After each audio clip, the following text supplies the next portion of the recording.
5 things you should know before you watch Dune Part 3 in theaters. Let's go. First thing, 17 years have passed since the events of Dune Part 2.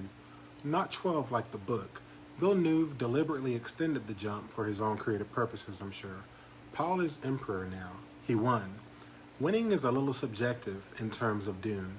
Frank Herbert wrote Dune Messiah specifically because people called Paul a hero. Herbert disagreed. He wanted to caution us about infallible or overly charismatic leaders. This movie is where that argument gets settled. Second thing, the war being fought in Paul's name, he didn't stop it. Billions of lives are lost across the galaxy. In his name, like he kind of echoed in the first film, a war in his name. Villeneuve has always said Dune is a warning, not a hero story.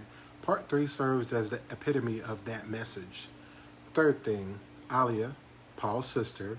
You saw her in Part 2, portrayed by Anya Taylor-Joy. She'll be reprising her role in Dune Part 3. But the difference is now, 17 years later, she's fully grown and a religious symbol of power, amongst other things.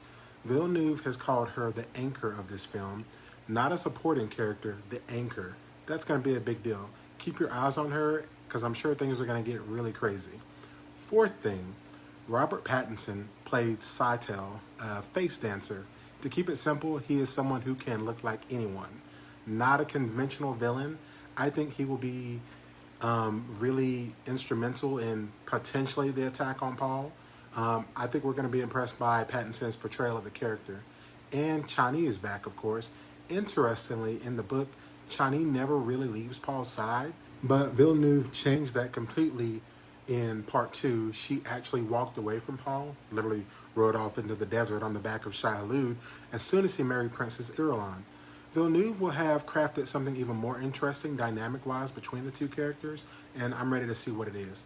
Lastly, if you've heard the trailer music already going viral, it's quite ominous, powerful. That Fremen chanting, that's Timothée Chalamet's actual voice woven directly into the score, essentially, which, if you know anything about Hans Zimmer, won't be too surprising. He's always really pushing the envelope with his scores and his musical pieces, and is already crafting something that's clearly going to be masterful. Villeneuve has called this his most personal film yet, his favorite book in the series. Dark, beautiful, contemporary, this is his finale, and I think he's really going for it here, and we're going to all love what he has to show us. Hope to see you at the movies.